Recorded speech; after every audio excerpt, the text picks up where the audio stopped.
c'est une communication qui est liée à un projet de recherche financé par la région Normandie, qui a commencé en décembre 2018 et qui va s'achever dans les prochains mois, qui était dédié à la préservation numérique de la coutume de Normandie par l'intermédiaire d'un site de consultation et de différents événements sur lesquels nous reviendrons en fin de communication. Donc si je me présente, donc je suis Mathieu Gou, je suis le chercheur postdoctoral qui était en charge de ce projet de recherche. À côté de moi, monsieur Pierre Larrivé, professeur de linguistique française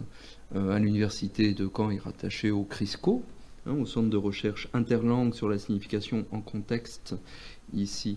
à Unican. Et c'est un projet qui a été soutenu et qui a bénéficié du soutien de différents laboratoires et unités de recherche, ici à Caen, mais également à Rouen et à Paris. Alors, qu'est-ce que la coutume? C'est la question que vous vous posiez sans doute en venant à cette conférence ce soir. Plusieurs éléments reviennent dans la discussion du droit coutumier par les spécialistes de l'histoire du droit. D'une part, il faut concevoir que le droit coutumier émerge sur des territoires à la suite de l'incapacité d'États centralisés à imposer la même norme sur les ensembles nationaux qu'on a aujourd'hui. Deux notions reviennent régulièrement dans la description de ce que c'est que le droit coutumier. D'une part, le fait que ça soit populaire et d'autre part, le fait que ce soit oral. Alors, la notion d'oralité ici, elle tient du fait que, en l'absence de texte produit au tout début de la fabrique du droit, ou en l'absence de transmission de ces textes, c'est un droit qui est accompli, transmis par la parole avant d'être mis à l'écrit. Ce qui est le cas de tous les droits, y compris le droit romain. La notion populaire, alors certains prétendent que le droit coutumier est un droit qui émerge d'une volonté populaire, ou en tout cas qui entraîne l'adhésion du peuple, du territoire en question. L'élément important qui recoupe toutes les définitions du droit coutumier, c'est celle de la mémoire, et donc d'où notre présence à cette semaine de la mémoire. C'est l'idée que l'usage utilisé par les institutions juridiques est un usage qui date de mémoire d'homme, donc qui est immémorial d'une certaine façon. La coutume est territoriale, comme tout droit, bien sûr, mais donc territorial dans le sens que ça recoupe des provinces régies par des princes, et que dans le cas de la Normandie, qui correspond à un territoire bien défini dans le haut Moyen-Âge, nous avons donc l'émergence de la première série,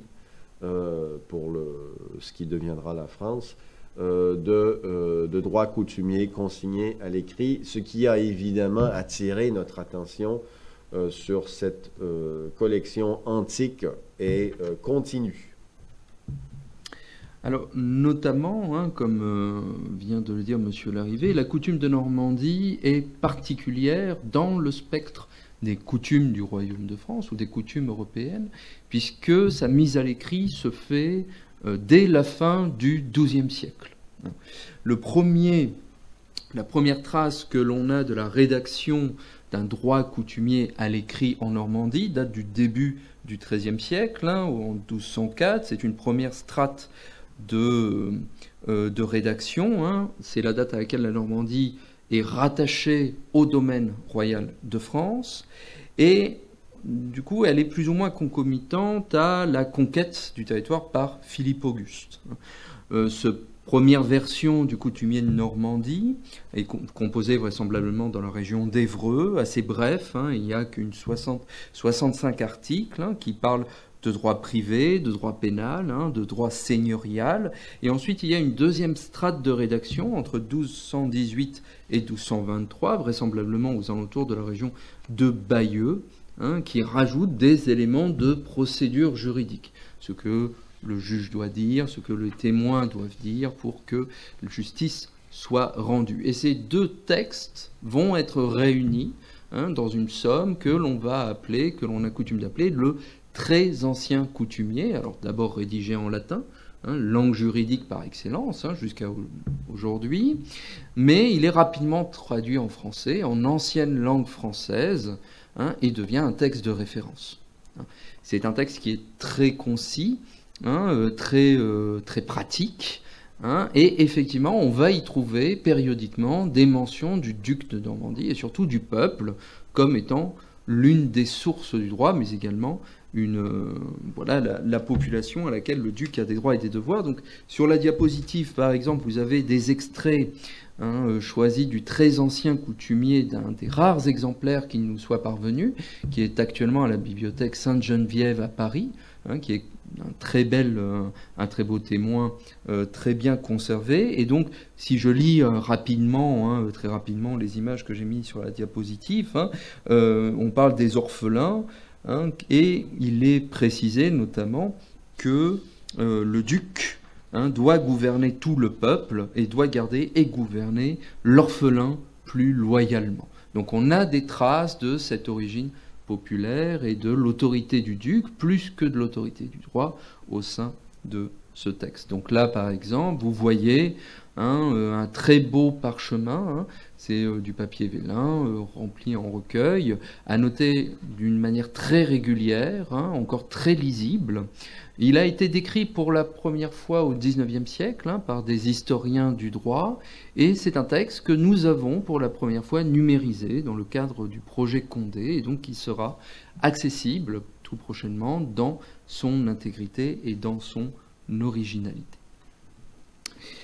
Cette première étape de rédaction va être suivie quelques années plus tard par une nouvelle synthèse du droit coutumier normand, notamment sous le règne de Saint-Louis. Il va y avoir une première somme rédigée en latin, sous le nom de Summa de Legibus Normanniae, la somme des lois normandes, si l'on traduit rapidement, rédigée vers 1254. Et ce texte va ensuite être, encore une fois, très rapidement traduit en français, en ancienne langue française de Normandie, vers le XIIIe siècle, entre 1270 et 1300, et on va l'appeler, il va alors prendre le nom de Grand coutumier de Normandie. Et c'est un texte qui va avoir une très grande fortune dans l'histoire du droit normand, puisque l'on va s'y référencer dès la fin du XIVe siècle. On va le considérer comme une œuvre officielle, même s'il s'agit à l'origine davantage d'une œuvre privée, et son influence va être grande jusqu'au XVIe siècle. Il sera le texte de référence. Et autant le très ancien coutumier est davantage un recueil de jurisprudence qui ne donne pas explicitement des éléments de son origine, même si on peut le lire entre les lignes, autant le prologue du grand coutumier prend le temps d'installer l'origine populaire, orale, mémorielle de la coutume de Normandie, et notamment son origine émanant non pas du prince, mais d'hommes sages, de sages hommes, que l'on cite à travers le texte. Donc à nouveau, si je parcours rapidement l'extrait que vous voyez à l'écran, sur la petite image de droite, donc écrit là aussi dans une très belle main gothique, c'est un manuscrit ici qui est conservé à l'université d'Harvard, les princes de Normandie établirent par grande prévoyance et par le conseil de prélats et de barons et d'autres sages hommes qui n'étaient pas encore arrêtés en certains sièges par diverses langues, si que nulle mémoire n'était, mais des anciens, mais tout mis autre-ci comme en oubli. Et donc il y a cette idée que les sages hommes sont une source de droit, une mémoire collective, populaire, assurant la légitimité des lois du duché de Normandie. Et ce qui est intéressant, c'est que quand on rentre, par exemple, un peu plus précisément dans le détail des textes, ce que nous pouvons faire à présent qu'ils ont été numérisés, on voit que le nom du duc, le mot du duc, est presque 2 fois plus cité au sein de cette coutume normande que le nom du roi. Donc il y a bien une sorte de hiérarchisation de la légitimité que va avoir ce texte au sein du territoire normand. C'est un texte qui va être commenté, imprimé, dès les débuts de l'imprimerie, pendant plusieurs décennies, voire plusieurs siècles, et l'on va en trouver des exemplaires qui vont faire référence pour les commentateurs du droit, alors notamment le Grand Coutumier édité par Guillaume Le Rouillé, c'est l'image que vous avez ici sur la gauche de la diapositive. C'est un très bel ouvrage, très compliqué, très dur d'accès, où en fait il est composé à la façon des Bibles de Gutenberg, des Bibles incunables, c'est-à-dire que le carré que vous avez au centre de la page, c'est le texte du Grand Coutumier, et par un système de renvoi et de notes très complexe, tout autour, l'encadrant, vous avez les commentaires de Guillaume Le Rouillé. Donc, c'est-à-dire des commentaires généralement de jurisprudence, d'explicitation de certains termes, de certains concepts de droit, écrits tantôt en français, tantôt en latin. Donc il faut vraiment y aller ligne à ligne et ne pas se tromper dans la composition. On va avoir d'autres commentaires, notamment celui de Guillaume Terrien, qui va paraître en 1654, comme vous le voyez, qui là aussi fera autorité pendant très longtemps. Ce qui est intéressant, c'est de mettre en perspective du coup cette histoire très particulière de la coutume de Normandie avec ce qui se passe avec les autres coutumes du royaume de France, puisque chaque région a son propre droit coutumier, et en 1454, Charles VII demande, afin de s'y repérer un peu mieux dans cette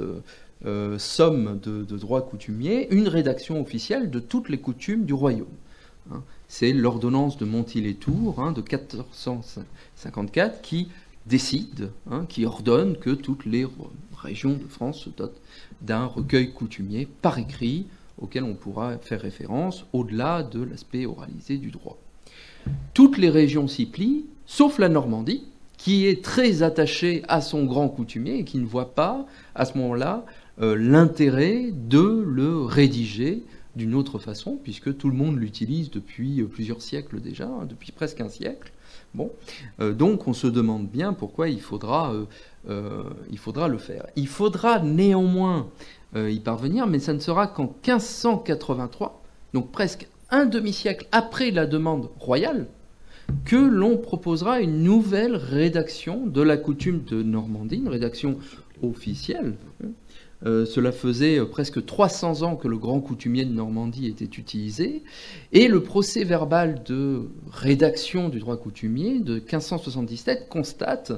je vous donne la citation dans la langue du temps, les coutumes, usages et styles ne se trouvent écrites qu'en un livre fort ancien, composé de langages et mots peu intelligibles, étant la plupart dits hors d'usage et peu ou point entendus des habitants du pays.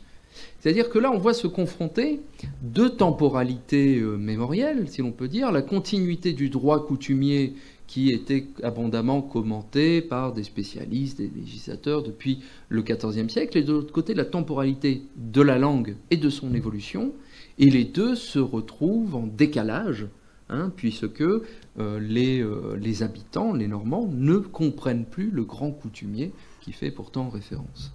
Donc, on ordonne, suite de l'ordonnance royale, que ladite coutume soit réduite, accordée et rédigée par écrit, en retranchant ce qui est antique, ajoutant ce qui est depuis reçu, puisque depuis, des éléments de jurisprudence, de procédure et ainsi de suite se sont rajoutés à la somme du grand coutumier. Donc, comment va-t-on procéder à ce moment-là? On va partir du texte du grand coutumier et on va faire un véritable travail critique en retranchant ce qui n'est plus nécessaire ou ce qui est redondant, rajoutant de nouvelles dispositions, notamment en termes de régime successoral et matrimonial, puisque le droit des femmes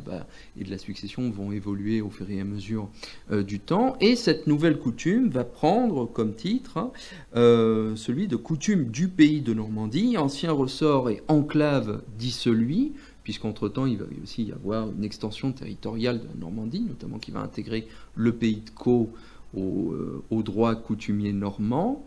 Et ce texte-là va faire l'objet d'un très grand nombre de commentaires jusqu'à l'établissement du Code civil napoléonien. Ça va être une des coutumes les plus commentées du Royaume de France, avec la coutume de Paris, et des spécialistes du droit tels que Josias Perrault, Jacques Godefroy, Pierre de Merville, Penel, Henri Banage, David Ouard, qui a donné le nom à une collection numérique ici à l'université, Jean-Baptiste Flo, pour ne donner que quelques grands noms, ont proposé des éditions de la coutume de Normandie, agrémentées d'un très grand nombre, souvent, de commentaires. Ce qui est particulier dans l'histoire de la coutume de Normandie également, c'est la relation qu'elle va entretenir, que la coutume va entretenir pendant un très grand moment de son histoire, avec la mémoire des anciens, la mémoire des sages hommes, ce que l'on a appelé, selon le droit coutumier auquel on se réfère, l'enquête jurée ou l'enquête par turbe, le mot venant du mot latin turba, dans le sens de foule, assemblée de personnes. C'est-à-dire que lorsqu'une coutume est alléguée par un plaideur, il peut toujours y avoir un doute quant à sa véracité. Surtout quand on est à une époque encore, au Royaume de France, où les droits coutumiers se multiplient et où les règles peuvent changer de territoire en territoire, de zone en zone. Et donc, l'expérience du législateur, du juge, peut parfois ne pas être suffisante pour décider de telle ou telle décision de justice. Et donc, on va faire appel à une assemblée d'anciens, va-t-on dire, de gens du pays qui, par leur âge, par leur expérience, peuvent accréditer telle ou telle décision de justice en fonction de leurs souvenirs. Alors, c'est quelque chose que l'on retrouve un peu partout dans les coutumes du Royaume de France, pendant toute la période médiévale et au-delà, et on en trouve trace dès le très ancien coutumier, ce que l'on appelait alors une enquête jurée. C'est une enquête, une inquisitio en latin, qui permet d'atteindre la vérité judiciaire grâce à des personnes qui ont prêté serment et qui jurent avoir l'expérience pour traiter d'une question de justice. Ce sont des personnes qui sont désignées par le législateur, elles ne sont pas désignées par les parties, parce que sinon ce seraient des témoins dans l'affaire, et c'est une méthode d'enquête qui va être très étudiée, ce que l'on appelle un jury de preuve, une enquête jurée, qui va être substituée par l'enquête par turbe au fur et à mesure de l'époque. C'est une procédure spéciale qui consiste donc à assembler un groupe de personnes, même si le nombre n'est pas précisé, généralement on en arrête une dizaine, et on va leur demander leur avis sur une question de législation et voir si la coutume, telle qu'on la pratique, est en adéquation ou non avec la décision que l'on doit rendre. Cette coutume, cette législation par turbe, cette enquête jurée, va finir par être réglementée par Saint-Louis dès 1270, qui va en poser les contours afin de faire en sorte qu'elle soit rendue de la façon la plus idoine possible. Donc l'ordonnance de Saint-Louis ne précise pas le nombre de sages hommes qu'on doit faire intervenir. Généralement, on considère que 10 personnes sont nécessaires, éventuellement plus pour des cas un peu particuliers comme cela a pu se présenter en Normandie. Ces individus sont choisis parmi les plus anciens et les plus expérimentés de la seigneurie. Il faut que ce soit des sages, des barons, des gens qui ont une certaine connaissance de la coutume du lieu. Ils doivent avoir une mémoire des pratiques ancestrales, donc ils doivent confronter leurs souvenirs respectifs d'un cas de justice, ou bien ils doivent être même praticiens du droit, avocats, juges, et doivent avoir une très bonne connaissance du droit coutumier. Du fait de la grande diffusion du droit coutumier sur les territoires de Normandie, beaucoup de personnes pouvaient prétendre à participer à une enquête par turbe. Ils doivent jurer, évidemment, de dire la vérité. Ils se retirent pour les délibérer et ensuite donnent leur avis sur la question. On va alors avoir un deuxième cas assez particulier de discontinuité mémorielle, puisque du moment que les droits coutumiers, notamment la coutume de Normandie, à compter du XIIIe siècle, va être mise par écrit, on va avoir la mémoire de l'écrit qui va s'opposer à la mémoire des sages hommes. Et donc on peut avoir à ce moment-là un décalage, et progressivement, on va voir qu'à compter du XVe siècle, à compter de l'ordonnance de Montil-les-Tours, dans le royaume du France, la pratique de l'enquête par turbe et de l'appel à la mémoire des sages hommes va aller déclinant, puisque l'on a cette trace mémorielle écrite qui va signer le glas, sonner le glas, si l'on peut dire, de ce type de procédure. Dès le 1er juillet 1583 et la réforme de la coutume de Normandie, ou du moins de la nouvelle rédaction de la coutume de Normandie, il est explicitement fait défense, si je cite, de céder, déduire ni mettre en avant d'autres coutumes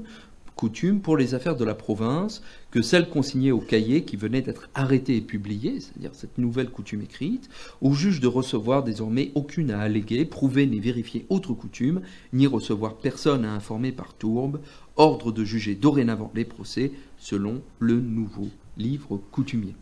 Donc le coutumier va s'imposer comme le texte de référence. D'où le nouvel intérêt que vont avoir notamment les praticiens, les spécialistes de la coutume, de l'annoter, et surtout d'annoter précisément tous les éléments de jurisprudence qui pourraient faciliter l'interprétation et le jugement des prochaines affaires coutumières. Et donc on va être dans cette nouvelle temporalité où les coutumes de Normandie vont être progressivement rallongées d'éléments de jurisprudence étendant sur des pages et des pages de commentaires alléguant de telle ou telle affaire judiciaire qui vont permettre aux spécialistes du droit de traiter telle ou telle affaire. Donc par exemple, Charles Maurice a abondamment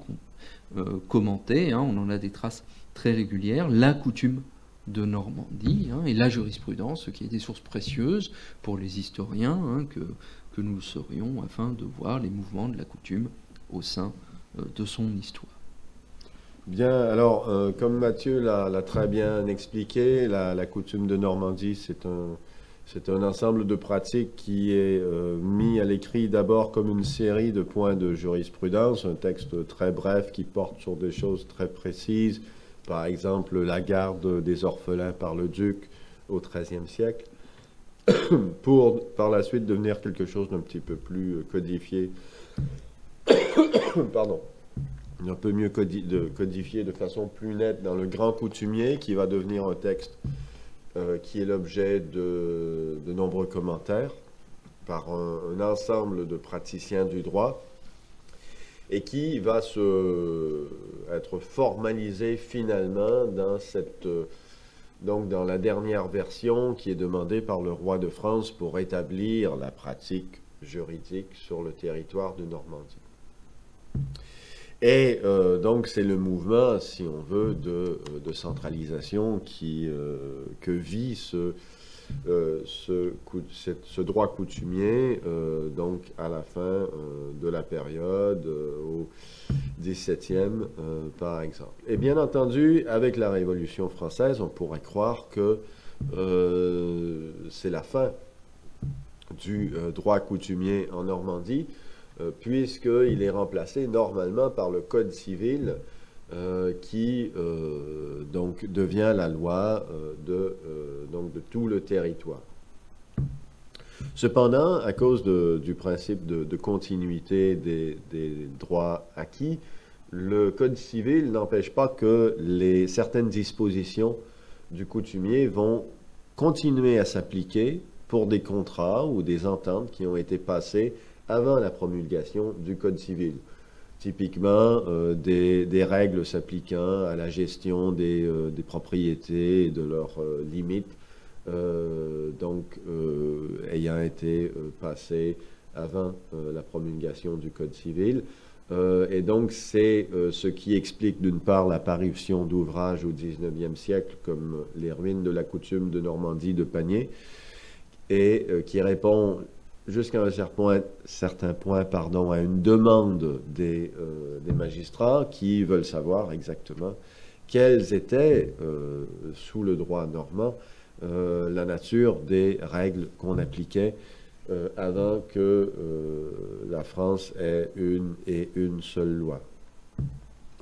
Alors, il y a au moins deux autres rapports sous lesquels le droit coutumier de Normandie a laissé des traces à l'étranger et donc peut se retrouver de façon encore active aujourd'hui, d'une part dans les îles anglo-normandes, comme vous le savez. Alors, quel est le lien? Eh bien, le lien est passé par le fait donc de Guillaume le Conquérant qui amène la coutume de Normandie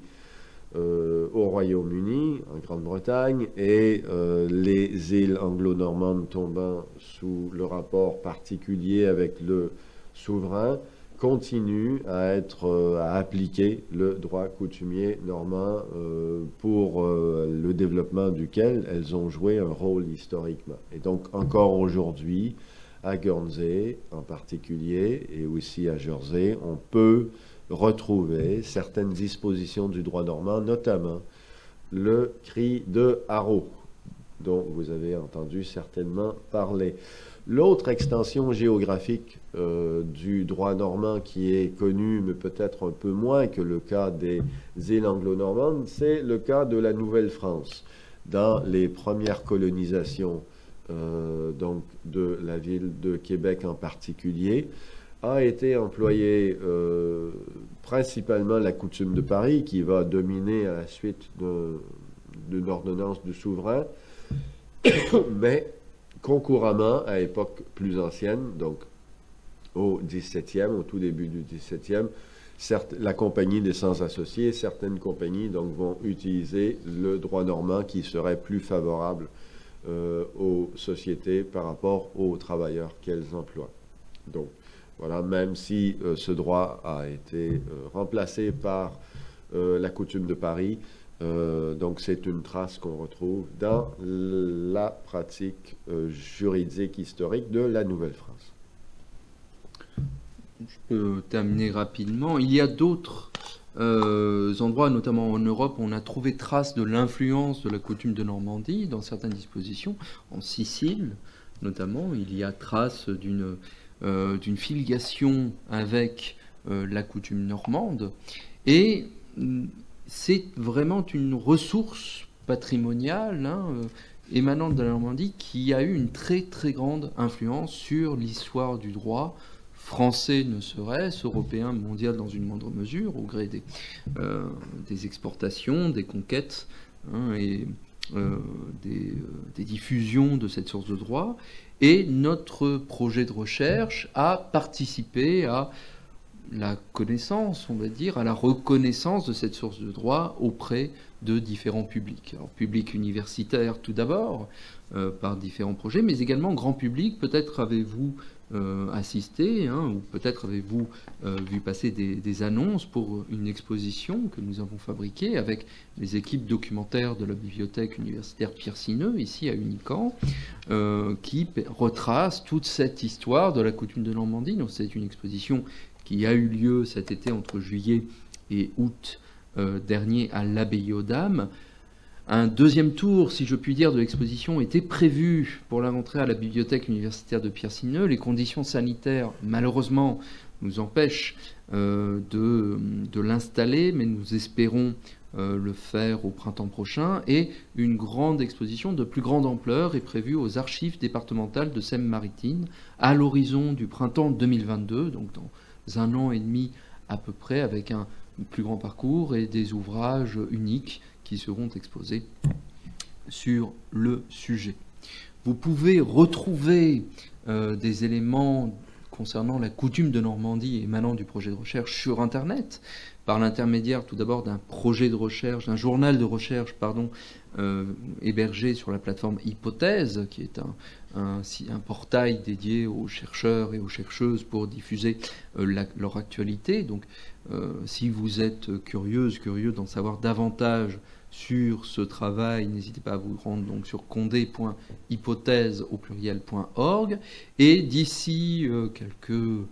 jours, voire semaines, c'est imminent, sera publié un site de consultation hébergé à la MRSH de Caen qui vous permettra d'accéder à une série de textes, d'une dizaine de textes coutumiers, du très ancien coutumier jusqu'aux ruines de la coutume, donc accessibles en ligne, et de faire des recherches fines dans les textes. Par exemple, si vous êtes intéressé sur des occurrences particulières de tel mot, du mot mémoire, du mot peuple, du mot coutume, d'avoir ainsi accès très facilement aux occurrences, ce qui n'avait jamais été fait jusqu'à présent. On parle d'un corpus qui fait quelque chose comme presque plus de 4 millions de mots. Mais oui, ce n'est pas rien, qui a été patiemment, et depuis 3 ans, annoté, corrigé, annoté, ce qui permet par exemple de faire ce type de graphique, qui paraît effectivement un peu austère, mais qui permet de voir quels sont les noms les plus employés dans la coutume, et notamment cette particularité par exemple de voir que le nom commun femme est très employé dans la coutume de Normandie, puisque les droits des femmes, notamment liées au mariage, au douaire, à l'héritage, au veuvage, ont fait l'objet dans la coutume de Normandie d'un très grand nombre de commentaires. Donc voilà, c'est la fin de cette présentation sur ce travail de 3 ans et sur cette source unique de l'histoire du droit du Royaume de France. Merci pour votre attention. Merci.